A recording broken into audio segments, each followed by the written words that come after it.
Bonjour à tous, je suis Tiffany, la créatrice du podcast de la mort. Cet été, il n'y aura pas de nouvel épisode, je prends des vacances.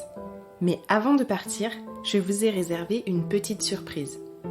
Alors, pour accompagner vos doigts de pied en éventail ou vos cocktails aux saveurs estivales, vous recevrez chaque semaine une petite capsule contenant un message de pro. Ces capsules s'adressent à vous tous, aux endeuillés d'hier, d'aujourd'hui, mais aussi à ceux de demain, parce qu'à un moment ou un autre, on traverse tous cette épreuve de la perte de quelqu'un qu'on aime. Je ne vous en dis pas plus et vous laisse découvrir ces quelques pépites, en espérant qu'elles allumeront quelques jolies lueurs au creux de vos cœurs. À savourer et partager sans modération.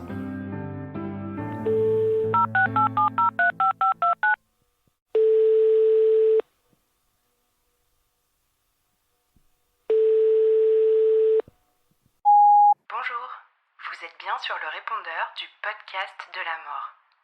Il n'est pas disponible pour le moment. Veuillez laisser votre message après le bip.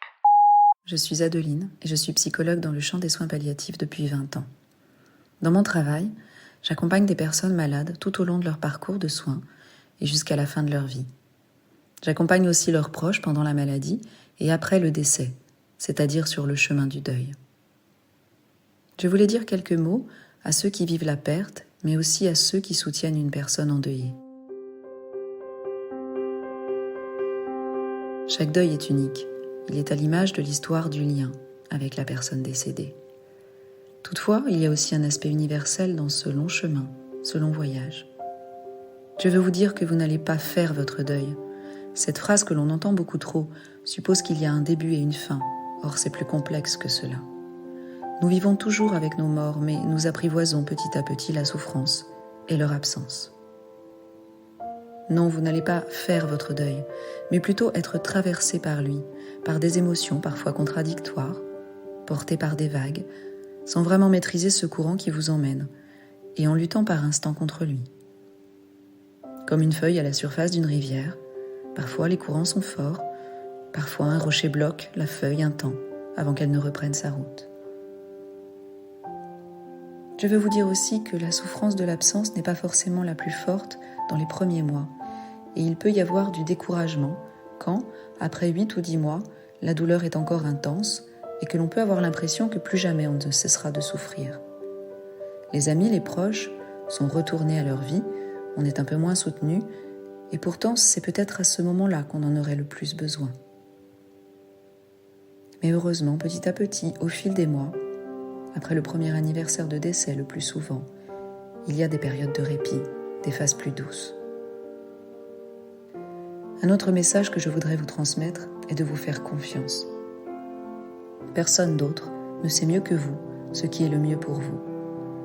Certains vous diront peut-être d'enlever les affaires au plus vite, de vendre la maison, de déménager. Écoutez-vous, ne vous forcez pas. Ne rajoutez pas de la violence à la violence.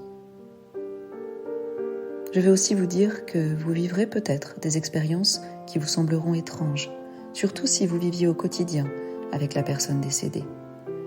Vous pourrez peut-être entendre sa voix, sentir son parfum, ou même la voir comme ça, d'un coup, et sans l'avoir recherchée. Vous n'êtes pas fou. Je me rappelle de cette dame qui, après avoir passé 50 ans, a affirmé à son mari qu'il ronflait, ce que ce dernier, bien évidemment, niait énergiquement, m'a dit avoir entendu un soir le ronflement si familier.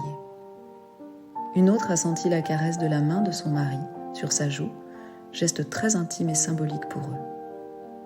Ou ce petit garçon de 10 ans qui a vu sa grand-mère récemment décédée dans la chambre où il avait l'habitude de la retrouver pour discuter. Les mystères du lien avec ceux qui sont partis resteront entiers, mais je peux témoigner que ces expériences vécues par de nombreuses personnes en deuil, une fois la surprise passée, sont positives. Enfin, je voulais vous dire de prendre soin de vous. Je sais qu'il est bien difficile, dans la tristesse des premiers mois, de penser à sa santé. Mais le deuil est vraiment aussi vécu dans le corps. Nos défenses immunitaires baissent, une pathologie chronique peut décompenser, on a mal partout.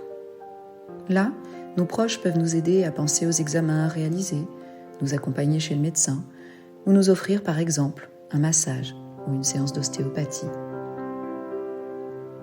vos mots, vos regards, vos gestes, quand vous parlez de votre proche disparu, sont autant de témoignages que le lien d'amour, même s'il connaît une profonde transformation avec la séparation physique, perdure. Avancer dans le deuil, c'est, après le froid glacé de l'absence, ressentir la chaleur de ce lien toujours là. Voilà les quelques mots que j'avais envie de vous adresser, à vous, les endeuillés, présents, passés ou futurs.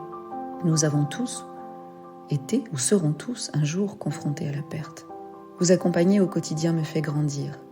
Là où certains ne verraient que des larmes et de la souffrance, je vois surtout de l'amour.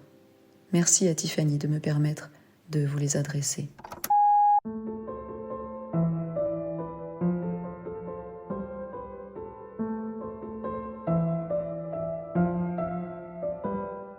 Vous venez d'écouter une nouvelle capsule d'été.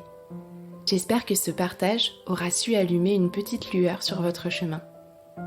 N'oubliez pas que vous pouvez soutenir le podcast de la mort en ajoutant 5 étoiles sur Spotify ou Apple Podcast ainsi qu'un commentaire, en me faisant un don sur le site internet www.lepodcastdelamorttoutattaché.com ou en me suivant sur les réseaux sociaux et en interagissant avec moi. Je vous dis à la semaine prochaine pour un nouveau message et vous souhaite une belle journée.